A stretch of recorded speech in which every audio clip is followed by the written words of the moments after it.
With all due respect, those aren't the design choices we were curious about, Mr. Afton. Is Sister Location the most frightening game of the FNAF franchise so far?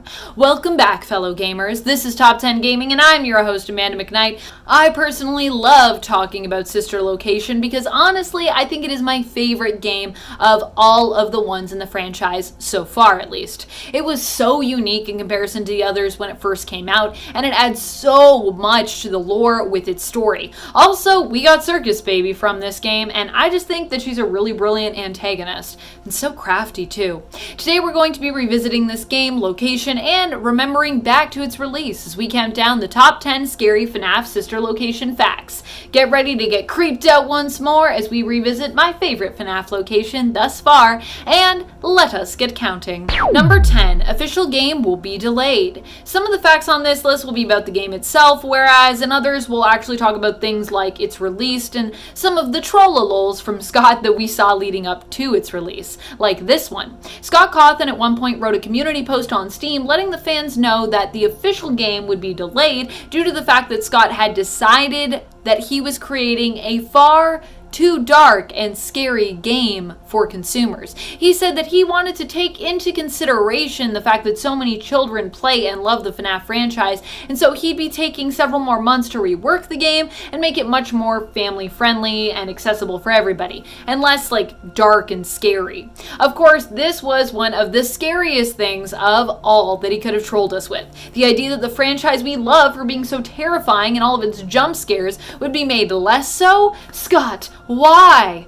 Of course, this was revealed to be just another of Scott's jokes, and of course, Sister Location was released as planned on Steam, with none of the delays that were mentioned in this post, and of course, perfectly adequately terrifying in terms of its gameplay experience. Number 9, the vents. Speaking of the vents, though, this is probably one of the most terrifying aspects of the game, because with the vents in this game, you gotta crawl through them to get to other locations. And generally there is some kind of animatronic in there waiting to jump scare you and murder you. Do you ever wonder about alternate realities in video games? The ones where your character just died? And how that creates like a split in the timeline, and somewhere else across multiple timelines there are just a million versions of your character probably laying dead, gutted, or dismembered somewhere. No? Is that just me? Obviously, I've been reading too much sci-fi and maybe watching too much Rick and Morty. The vents are a terrifying mechanic design choice and mechanic in the game that are really good at making you feel more anxious as you move towards your task or towards the exit as the night comes to an end. The vents are basically an anxiety trap laying in wait, and, well, that is a fact. And friends, if you love FNAF like we love FNAF and you want to let us know that you love FNAF, be sure to give this video a thumbs up, and maybe I'll stop saying FNAF so much. FNAF. Number 8, canceled due to leaks. Before Sister Location was released, Scott Cawthon and his team were obviously trying to keep everything as secretive as possible, which makes a lot of sense, especially considering all the secrets that were revealed in this game. Sister Location is like a game built out of secrets. Secrets and crawling around in terrifyingly dark vents, but mostly secrets. Unfortunately, despite some best efforts, sound clips from the game did get leaked prior to its release, prompting Scott to release a video that claimed it would be canceled due to leaks. Scott, of course, was just lovingly trolling all of us, and fans noticed that the words behind the big, bold, terrifyingly sad message was actually an Easter egg. The script referred to a news article found in the game that claimed Circus Baby's Pizza World had been closed due to gas leaks, which meant that no, the game was probably not getting canceled. In fact, it didn't get canceled, and Scott was just trolling us and also giving us an Easter egg. But still, for a second there, I think a lot of fans were terrified of the consequences of those leaks.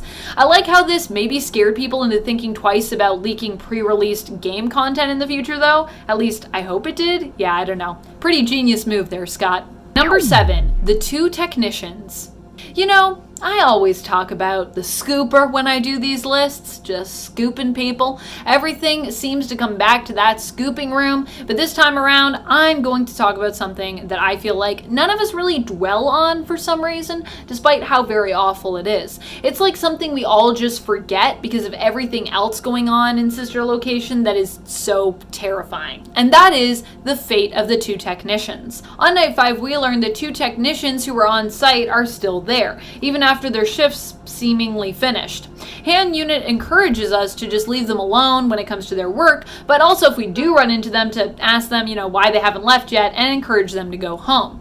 Of course, we quickly learn that the technicians can't go home. They can never go home, in fact, because they were murdered. And we find them strung up on the animatronics stages. Number 6. Things are not what they seem. One of the most frightening things about the game is how twisty the plot is. It leads you to believe that Circus Baby is your friend and the only animatronic out there looking out for your better interests, until it inevitably pulls the rug out from under you, taking away your one little piece of hope, your only safety blanket in a world of death and darkness. Circus Baby is revealed to be the main antagonist who plans on using you to escape and has attempted to do so before. This time she and the other animatronics are making a break for it together, and they want to use your skin as a suit to sneak them out. And you are going to be forced into helping them whether or not you like it, and you probably don't.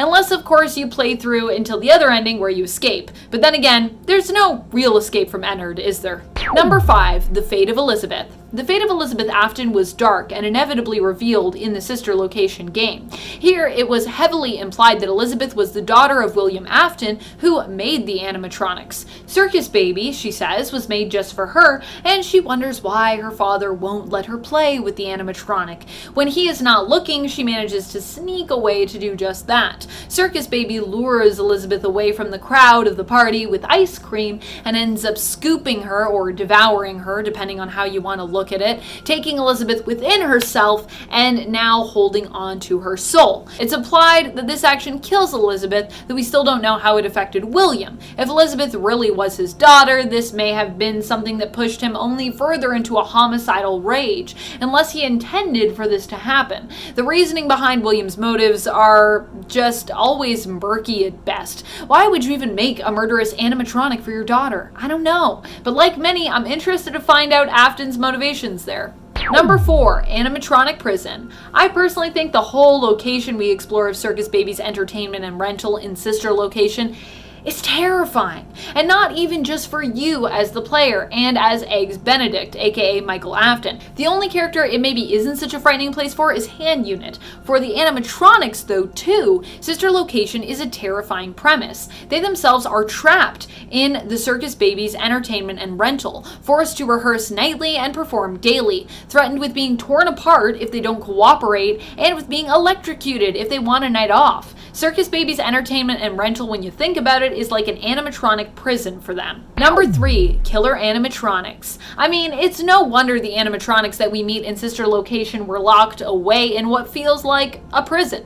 They appear to be killer robots. In fact, although this is more theory than fact, it appears that they were designed purely for the purpose of kidnapping and killing.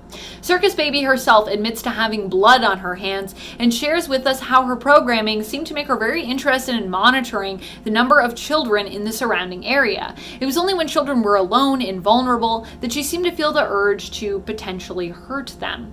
Other than that, she was more than happy to enjoy the party and enjoy performing. This implies a sinister sub-program perhaps that could have resided within her and within all of the fun time and other animatronics within Circus Baby's entertainment and rental. Number 2, William Afton exposed. I mean, this is obviously a good thing. William Afton is a bad guy, but it's more the way in which we find out about this, and it's implied that Afton even perhaps got away with these designs that brings a chill to our bones. William Afton seems to have been exposed in the intro cutscene before we get to the main menu of the game, and we hear someone interviewing him, asking him about Circus Baby's features.